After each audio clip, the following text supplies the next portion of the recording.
What's good, boy dudes and boy dudettes? I have done it. I've reviewed all 23 of the MCU movies. I never thought I'd do it, but I did it. And after losing my channel like a year back from copyright claims, and I had all the MCU movies on that channel, I was like, oh no, I'm not gonna do these movies again. But here I am. I've got them all back. Well, had to review them all over again. But I decided let's just rank them all now. It's time to fully rank all these movies. Like, I've been waiting to do this for like forever and ever. Like, oh, it's been a long journey, but here I am, and I'm gonna rank all 23 MCU movies from the worst to the best. Now, some of them will contain spoilers, so not all of them, but I feel like if I need to really like elaborate on what I'm talking about, I'll probably give you a spoiler warning, but if not, I'll be as spoiler free as possible. Now, these movies, I've watched them like 3 or 4 times over, so my perspective on these films have greatly changed. Like, if you were to tell me what my favorite movies in the MCU ranking list like 3 or 4 years ago, it'd be so much different than now. My opinions and views on some of these films have greatly changed in contrast, to be honest with you, and I feel like just the rewatch really does give you a different perspective on some of these films. So it's just my personal opinion. Don't get offended if your favorites aren't at the top spot, but this is in my opinion what I consider to be the worst to the best. So on with the countdown, and at number 23 and at the bottom of the barrel is For the Dark World. And yeah, this film was directed by Alan Taylor and had a screenplay by Christopher Yost, Christopher McFeely and Stephen McFeely, and yeah, produced by Kevin Feige and all them lot, just like all the other films. And Malekith, the leader of the Dark Elves, returns years later to take the Aether, a weapon from Asgard, in order to force the 9 realms into darkness. Now it's up to 4 to stop him. Yeah. Now, what I didn't like, I'll tell you what I liked about this film. I do like Thor and Loki's banter and their brotherly bond. It was great, you know. There are some scenes I just laughed out loud. And, spoiler alert, they kill off Loki, or you think he's dead. After that, I don't give a crap anymore, because Thor and Loki's bond were just so great. This is kind of like back in the day when Thor was kind of a bit of a bland slate in a way. He wasn't like the Ragnarok Thor that we all loved and know. This is kind of like, yeah, that type of Thor, you know. And he was kind of not boring or dull, but just not as awesome as a character, to be honest with you. Like, but yeah, the film is a bland fest, you know. Like, Asgard looks beautiful as always. Like, I love the visual shots and the visual look. But whenever Thor comes to Earth in like these first 2 movies, it looks so bland. And he comes to London on a grey day, and it looks so bland. It looks so boring. It looks just, oh no, the poster is one of the worst. It's so dull looking, it doesn't inspire me to watch the film.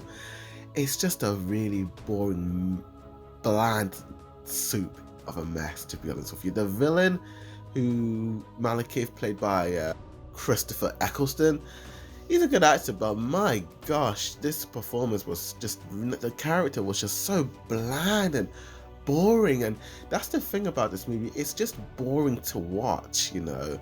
And it's just like, there are other films that still irritate me, but they're still more engaging. This is just a boring movie. Like, all the side characters, like Jane's little posse of friends, are just like Darcy. Oh no, she's one of the worst written characters I've seen in any MCU movie. She's meant to be the comedic relief, but she's just not funny, and she's just kind of annoying, to be honest with you. This movie is just not one to watch. My full review's out, so check that one out, but 4 takes the bottom of the barrel, in my opinion. Coming at number 22 is Iron Man 3. This acts as the 3rd Iron Man in kind of the Iron Man trilogy. The first one not to be directed by Jon Favreau, but actually to be directed by Shane Black. And it's kind of set, I'm guessing, a year or a couple of months after the events of Avengers Assemble, and Tony Stark encounters a new enemy called the Mandarin. He's a terrorist, and after failing to defeat his enemy, he embarks on a journey with relentless consequences and a suit that ceases to exist, and also dealing with post-traumatic stress disorder from the events of Avengers Assemble. Now, I like this film because, I mean, it really, like, Tony's paranoid. Like, he's just, like, building suits all night, trying to distract himself, you know, from the events of Avengers Assemble, you know. He wants to protect Pepper Potts and all that lot. But the thing with Tony is just some of the decisions he makes, you know, just kind of head scratch me, you know. He wants to protect the one he loves, but he gives a terrorist his house address, telling him where he lives. And what did Tony think was gonna happen? You know, that was just really dumb. Really, really dumb. And another thing is that Tony was like at the edge of the world, you know, he had no suit, and he has to, like, he puts this little kid in danger. He kind of, like, you know, like, he could have called any of S.H.I.E.L.D., he could have called the Avengers, but he meets this little boy and he becomes kind of friends with him, and he's like kind of like entrusting him with all this stuff. I'm just like, in my head, this doesn't make any sense. What? Like, if you, why would he put this child in danger? And I thought this is when the MCU movies at the time wanted to be kind of like when the solo movies came out, they wanted to be like their own thing. They couldn't like afford other actors to come in, so they kind of had to do their own thing in a way. And I thought that was just not a good way to go, you know, because it just leaves me with a lot of questions. And the Mandarin himself and the twist with him, it was just, oh no, this is not good. Like, it was a badly written movie.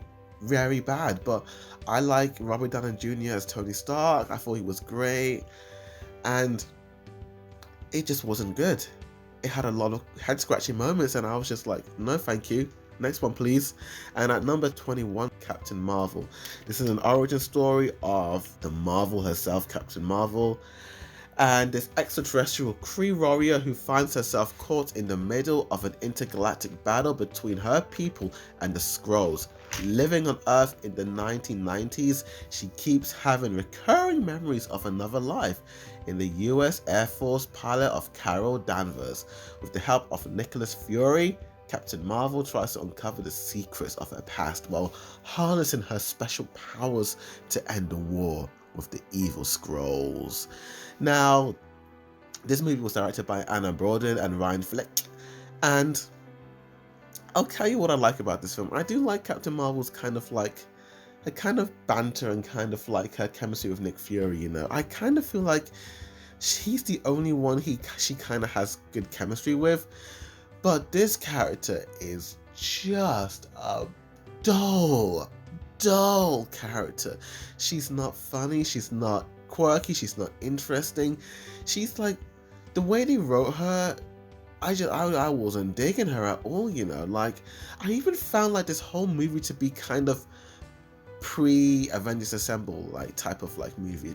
It just didn't have that quirkiness that the phase 2 and 3 movies had, especially phase 3. You know, this is meant to be in phase 3, and you're coming off like Infinity War, you're coming off like Black Panther and Thor Ragnarok, Homecoming, you know, like those movies had a lot of quirky moments, but this movie it was kind of a boring watch. Like, the visual look was kind of dull, space for the first time looks really boring and bland, and I'm just not digging it, you know. It was just a bit of a mess.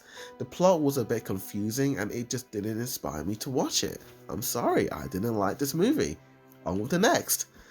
And at number 20, we've got Ant-Man and the Wasp. Now, I do like this movie a lot more than the previous ones on this list, you know. What is it all about? Well, it's set like, what? I saw like all these solo movies are set like 6 months after the events of the previous movies, but despite being under house arrest, Scott Lang, along with the Wasp, sets out to help Dr. Hank Pym to enter the quantum realm as they face new enemies along the way and try and get back an old friend. Now, I do like how they made the aspect ratio wider because we got to see a bit more of the action instead of that 16:9 ratio we had in the first one. I also feel like the visual effects are a little bit better when Ant-Man shrinks down in a way, you know? I feel like the shots are better. And I do like Paul Rudd as Ant-Man, you know, like, and I have to admit, I do like his little ragtag group, you know, they're pretty funny. But every single other character is just really dull, and not dull, but just, I feel like the humor in this film is definitely the worst. When it comes to humor, this is definitely the worst one, you know. The humor is so bad, it's not good, it's not funny, it's always just makes you cringe, you know. I feel like Hank Pym, like, he has some cringy lines and it just kind of leaves me like, oh, don't say that, my dude. The villain, very uninspiring, and so much exposition, so much talky stuff, and it's just nice and doesn't do it for me. Also, when some of like the car chasing scenes, when they kind of like, the CGI is so noticeable to the point where it looks bad. It doesn't look not good. It looks bad. I'm sorry, it looks bad, you know, for 2018 film. Come on, they could have improved on the CGI. Like, what are they doing, you know? And I just didn't really find this movie to be all that inspiring. It was kind of a forgettable film, and this is the problem I had with all these 4 movies. Like, these 4 films at the bottom of the barrel are just forgettable and bland, and they just don't inspire me to, you know, watch it again, you know. And on with the countdown, at number 19 we have got Guardians 2. Now, Guardians 2 is set like sometime after the first Guardians movie. In fact, I would say directly after the events of Guardians 1. And after a very successful mission, Quill and his team of galactic defenders meet Ego, a man who claims to be Quill's father. However, they soon learn some disturbing truths about Ego. And this is the most prettiest looking MCU movie. I will give it to the makers of this film. They know how to shoot shots. Like, the cinematography, the visual effects, the colors, they're just beautiful and just vibrant. This is the most vibrant looking film in the MCU movie. It's the most pretty looking film, but at the same time, I feel like it's a little bit of a odd movie. It feels off to me. Like, some of the humor in the dialogue comes like the way it's paced out, you would get a really emotional scene and then we'll cut to something really silly and stupid, and some of the humor is just kind of crazy. It's just kind of shock humor in a way, you know. Like, and the first one has it as well, but it at least was more interesting. This one, I will admit, I do like the characters a lot in this film, but like the pacing and the humor is just kind of nasty at times, you know. Like, certain characters you liked before, kind of a bit nasty, you know. And it doesn't really have like a main villain. The villain isn't revealed until near the end, so we don't really know who we have to defeat and all that lot. It's more of a character-based film. Go check it out. Number 18, we have got The Incredible Hulk. Now, this one was the second MCU movie in the MCU series, and it's kind of an odd movie. It was distributed by Universal Pictures, and Dr. Bruce Banner subjects himself into high levels of gamma radiation, which triggers his transformation into a huge green creature, the Hulk. Whenever he experiences negative emotions, such as anger, he transforms into this green beast of a man. What I liked about this film was that, out of all the MCU movies, this one felt like I noticed how they shot on location more on this film. So there was a lot of like locational shots, you know, like less green screen time and more in the real world time, which I really liked, you know, because it felt more grounded and had that kind of grit to it that I really liked. It didn't have that artificial look that a lot of these MCU movies have when they're shot on green screen, and I just really liked it. I mean, I know Edward Norton didn't want to be the Hulk anymore, but he did a good job as the Hulk, to be honest with you. I like me some Mark Ruffalo, but I still liked Edward Norton, to be honest with you, and it's not a bad film. I really do like his relationship with Betty, and, you know, Thunderbolt Ross is in there, and just like, you know, how angry he is with Bruce and how he wants to take him down in a way. I do like the whole pacing of this film. It's it has a lot of like quiet moments, you know, and there's not too much humor. It's just it's a very subtle movie, you know, and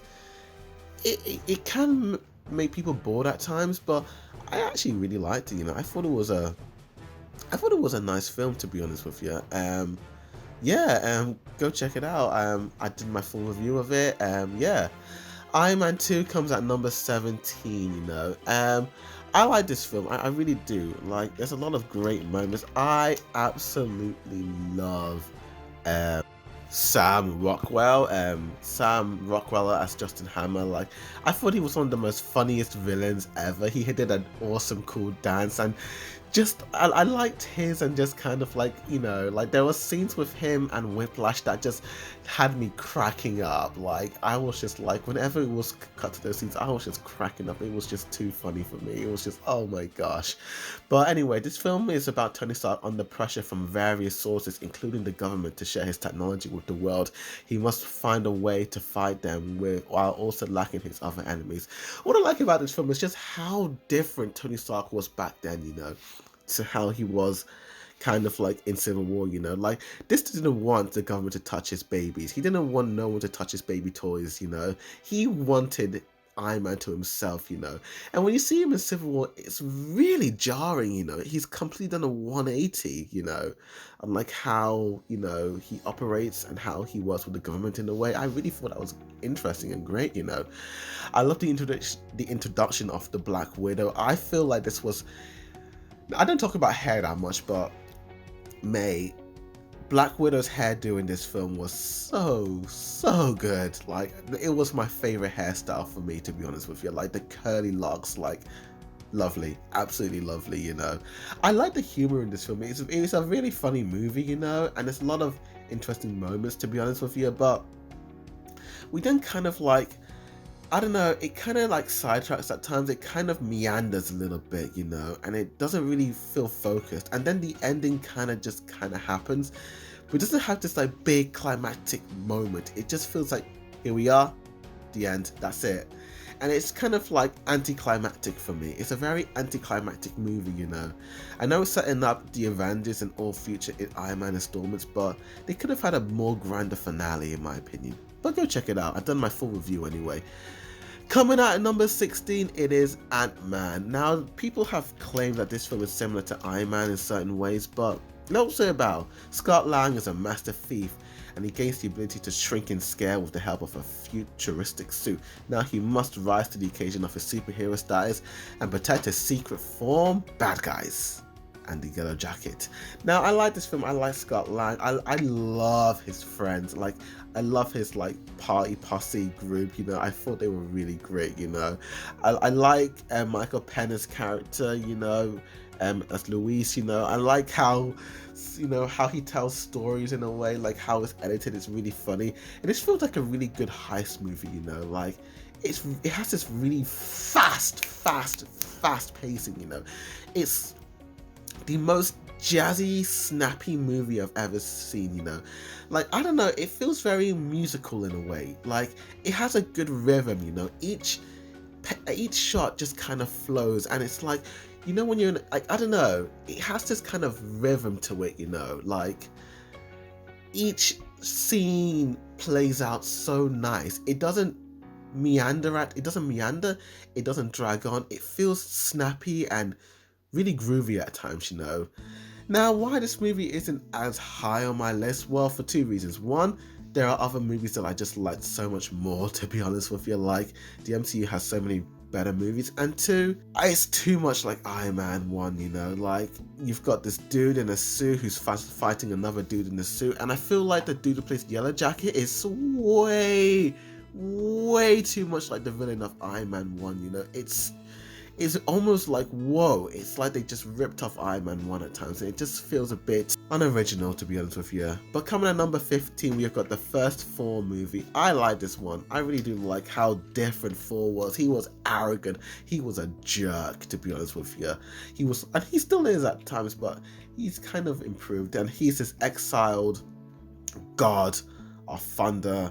He was exiled by his father Odin, the king of Asgard, to the earth to live among mortals. When he lands on Earth, his his hammer's in the hand of shield agents. And I like this film. I like Natalie Portman and his romance with Thor, her romance with Thor, his brotherly bond with Loki. I love their scenes. Asgard is beautifully shot and all that lot. But I feel like out of all the cities they could have gone on Earth, this deserted town in America looked so boring and bland. But go check my full review out and check the film out. Coming at number 40, we've got Spider-Man Homecoming. Spider-Man comes home at last, to be honest with you. And it's set a couple of months after Civil War, and basically Peter Parker tries to balance his life as an ordinary high school dude in Queens while being his alter ego Spider-Man. And he finds himself on the trail of a new enemy. Yeah. And at the time, he tries to want to impress Mr. Stark to become an Avenger in a way. I like this movie, It was very different to the previous Spider-Man movies. It was the most light-hearted film, I like his costume. I like Tom Holland as Spider-Man. He plays Spider-Man good as Peter Parker and Spider-Man himself, I like the side characters, his high school buddies. It's very different, very diverse cast, like very diverse.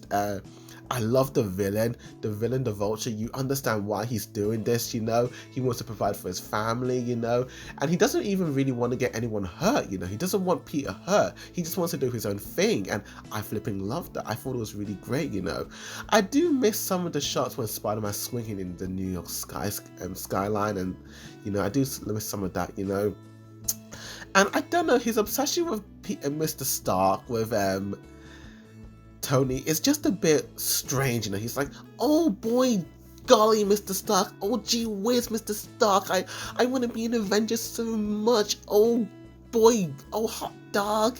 It's like, oh, tone it down, boy. Tone it down.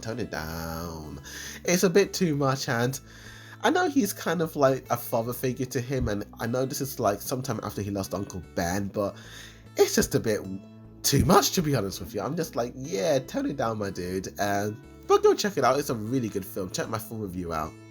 Coming at number 30, we've got Ragnarok. I do like the visual look of this film. It's gorgeous, It's a gorgeous looking movie, Thor is at his best. I like how they made Banner in this movie as well. We get to see after Civil War, we're like, where is Thor and Banner? That's what Thunderbolt Ross said. Well, this is what they're doing, and it's really great, I love it. And he's deprived of his mighty hammer, Mjolnir. Thor must escape the other side of the universe and save his own Asgard from Hela, the god of death. And this film has the best poster in the MCU film series. It's beautiful. I want it on my wall now. Thor, I like his haircut. I like him and Banner's kind of bond, It's really great because if you saw in the Avengers film, Thor and the Hulk are just funny together, It's really great. I love Tessa Thompson as Valkyrie. She's great. And Tom Hiddleston's Loki is great. Even Hela, to be honest with you, she's a bit over the top, but I like her. What this film puts me off at times is the humor is so heavy. It's too much, too fast, too soon. But apart from that, it's a great film. Go check it out and check my review out as well. Number 12, you've got Avengers Age of Ultron. Now, I feel like this movie has a better story, It's better told than the first one, I feel like a little bit, And Tony builds artificial intelligence system named Ultron with the help of Bruce Banner when the Ultron creature makes plans to wipe out the human race. The Avengers set out to stop him.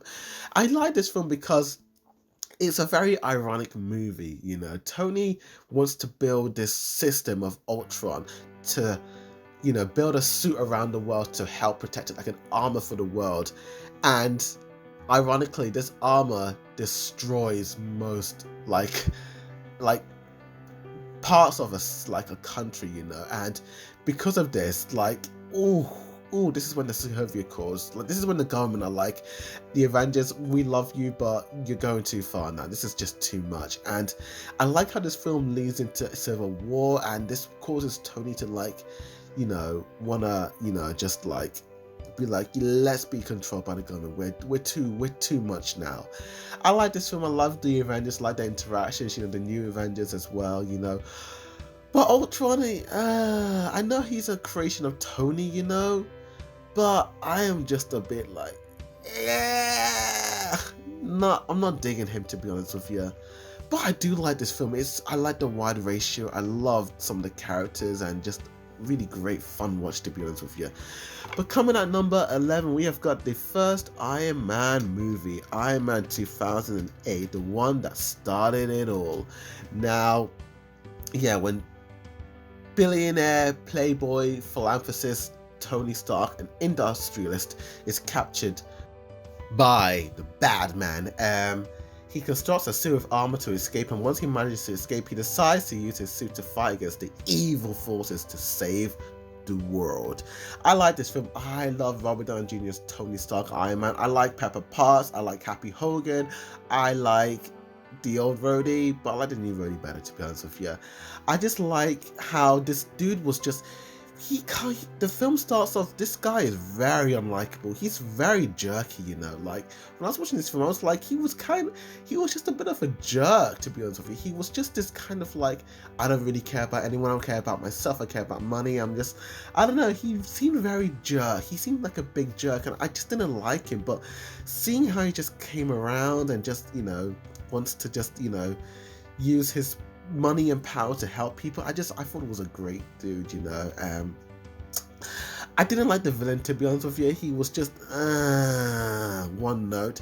It's this all these Iron Man movies and these Iron Man riff-off movies are just guys in suits, you know, douchebags in suits, to be honest with you. A douche in a suit, that's literally what these villains are, and they're not that inspiring or interesting, to be honest with you, but I like this film. Go check my full review out. Coming at number 10, we have Doctor Strange. I do like this film more than Iron Man 1 because I like the first act. The first act is really great, you know. Stephen Strange, a bit like Tony, he's a little bit, you know, not jerky, but he's a bit too, he has a big ego, to be honest with you.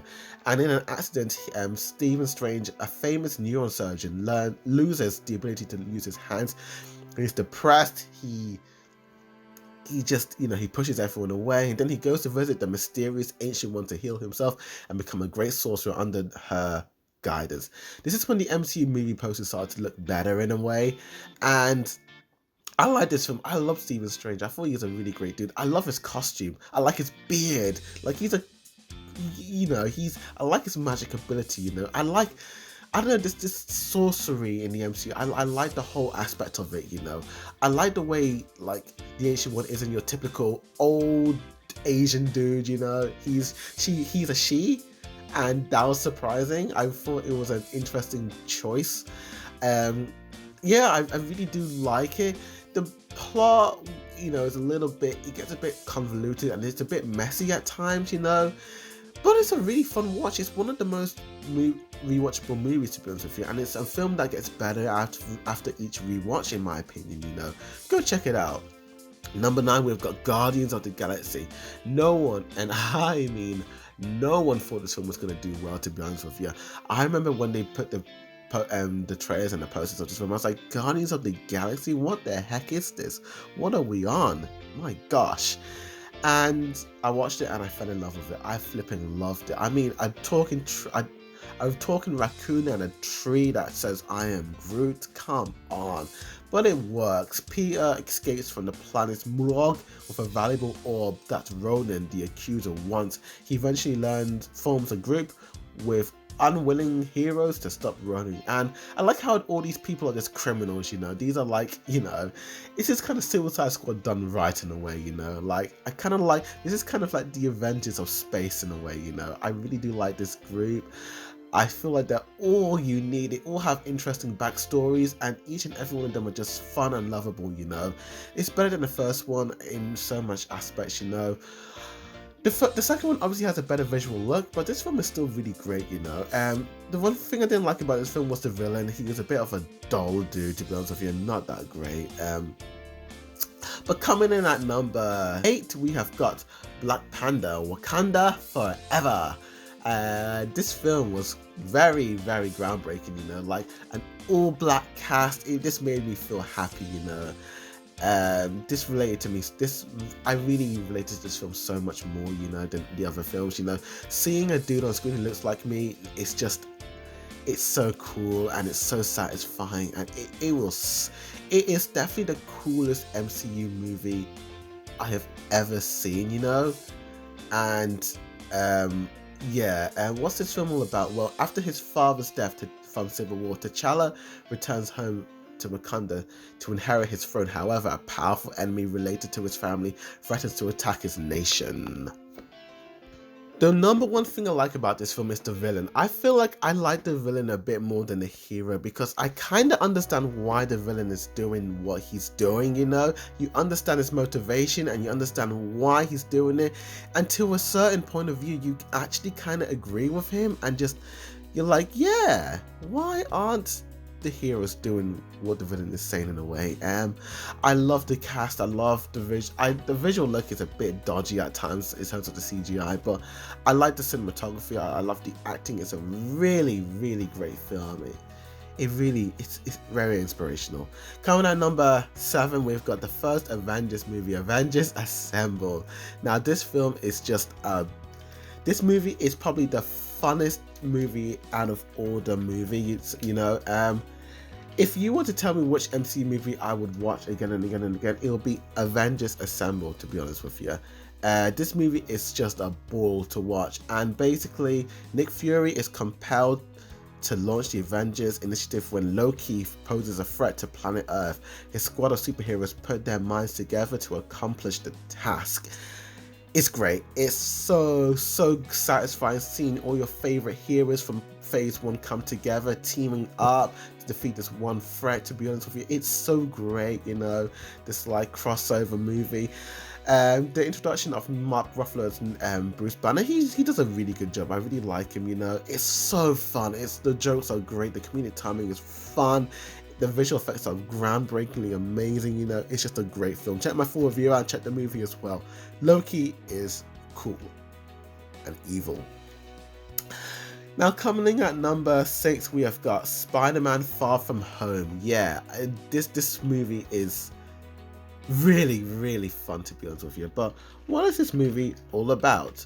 Well, this movie is set after the events of Endgame, and Spider-Man, a beloved superhero, Peter Parker, faces 4 destructive elemental monsters while on holiday in Europe. Soon he receives help from Mysterio, a fellow hero with mysterious origins. This movie, I really do like how it's kind of setting up Spider-Man to be, not the replacement of Tony Stark, but kind of like, his successor in a way. I really did like how it was Peter Parker Spider-Man, and I like Peter Parker more in this movie. Like, he's more serious. There's a lot of emotional scenes. He just wants to be a normal kid again, Like, the events of Endgame and the previous movies he just wants to go back to normal. But he knows that he is a hero and he has power to help people, so he knows all that, And I really do like, I like his and MJ's kind of romance and chemistry. It feels very real and just awkward at times, but just you kind of get it and you love it as well. You love those two, to be honest with you.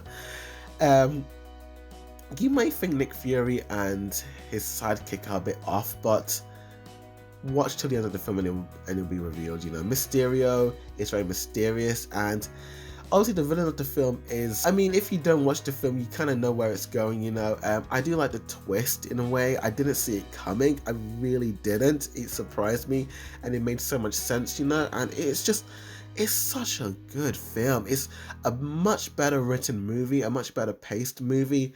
It's one of my favorite solo films out of any of the solo movies, in my opinion, and go check it out. For number 5, we've got the first Avenger. Now, this dude is the first Avenger, Captain America. Now, what is this movie all about? Well, during World War II, Steve Rogers decides to volunteer in an experiment that transforms his weak body into a super soldier. He must now battle a secret Nazi organization held by an evil dude to defend his nation. I like this film so much. It's a really, really, really, really, really well told movie. I like Steve Rogers. He's a good hero. He wants to do the right thing and he's never really changed, but he's always moving forward. I like the story. I like the I like this kind of like period movies. I like these movies set in like in the 40s, you know. I like the shots. I like the cinematography is always really great, and it's just a really nice looking movie, to be honest with you. The thing, Red Squirrel isn't too bad, you know. Oh, the film's directed by Joe Johnston as well. Yeah, the thing I didn't like about this film was that the frame rate when it came to the indoor scenes were always kind of boosted up for some reason, and it kind of made it jarring when it came out in outdoor scenes would be shot at 24 frames per second, but when we were going inside it was like at 48, way too fast, way too high, a bit off. But it's a fun film, to be honest with you. Go check it out. Number 4, we've got another Captain America film. It's Civil War. Yeah, I like these Captain America films. They're just really great. And yeah, after the events of Age of Ultron, friction arises between the Avengers when one group supports the government's decision to implement a law to control the powers while the other oppose it. I love this film. I love our heroes just kind of like clashing, and it's the villain is so great. He's this mastermind trying to break the Avengers apart. It's so interesting. It's very gritty. It's very grounded. It's beautifully shot. The Russo brothers did a great job with this film. Check my full review out. Number 3, Infinity War. Yeah, I love this film. It's the first time we see the Guardians of the Galaxy team up with the Avengers. It's so awesome. It's great. And the Avengers and the Guardians of the Galaxy team up together, as well as other heroes that they've met in the past, must stop to defeat Thanos, the intergalactic warlord, from getting his hands on all the Infinity Stones. However, Thanos is prepared to go to any lengths to carry out his insane plan. This film is so cool! Seeing all the heroes of every single MCU movie come together and to defeat Thanos, and spoiler alert, they lost big time in the end. Seeing our heroes die, it's so sad, but then obviously we see the other film and not all is what it seems to be. It's so satisfying to watch. Oh my gosh, it's so cool. It's just all these characters. It feels like a Game of Thrones episode where you have all these main characters in different parts of the world trying to, like, you know, do their own thing. It's really cool and groovy, you know. I like how I didn't spoil too much, to be honest with you. It was really good, you know. Yeah, then when Thanos does his snap, it was, oh my gosh, wow. Go check it out. It's such a fun movie, you know. In terms of my mix and negatives, I said in my full review, Doctor Strange basically telling Tony Stark about the Infinity Stones was a little bit rushed, and they could have had more time to explain it, but oh well. Now, number 2 and number 1 was a bit easy for me, you know. Number 2 is Winter Soldier, and this is the best solo movie out of all of them, you know. This was the first MCU movie I watched in the theaters, and it was the film that got me into the MCU in general, you know. And Steve Rogers, along with the Black Widow and the Falcon, must uncover the secret hidden within the SHIELD organization while also battling a dangerous new enemy called the Winter Soldier. I like this film because it's the most grounded MCU movie. It feels very gritty and just, it has this kind of like, this kind of James Bond spy-ness to it, you know. It's just kind of, it's very groovy. It has a spy thriller-ness to it, you know. It's really great. It was a beautiful watch in the cinema. I love the story, love the characters. The Russo brothers did a great job directing it. And it was just a really fun movie, to be honest with you, to watch, you know. But go check my full review out anyway. But coming at number 1, it's not a surprise. It's Avengers Endgame. This is the culmination of all the MCU movies, and it's kind of conclusion of the Infinity Saga. And yeah, the remaining, basically after Thanos disintegrates half of the universe, the Avengers must reunite and assemble again to try and figure a way to restore balance and bring back their friends. I like the introduction of time traveling in this film, going back in time, getting the Infinity Stones. Spoiler alert, all the heroes who died in the previous film come back, and it's just a great fight. It's the most fan fiction-y movie out of all of them, but it's so satisfying because you had all these years, all these many years of building up and payoff in this film, and it's just beautiful watch, satisfying. I don't really have anything I hate about this film. It's just so damn satisfying to watch, you know. Check my full review out. I recommend it, to be honest with you. The highest grossing film of all time. Just a great film, to be honest with you, and that's why Avengers Endgame is great. Tony Stark's character and Steve Rogers' character, like, I love them. Tony Stark, his character development is just so great, and yeah, this was a fantastic movie to watch. I love how he was the one who got the Infinity Gauntlet and snapped it. It was sad that he died, and all the Avengers attended his funeral. The Guardians were there as well. And I just love the film, very satisfying watch. Go check the film out and check my review out as well. But thank you for watching this review. Please like and share this video. Comment down below. Tell me what's your favorite MCU film. With that said, thank you for watching. As always, Boyd Review signing out.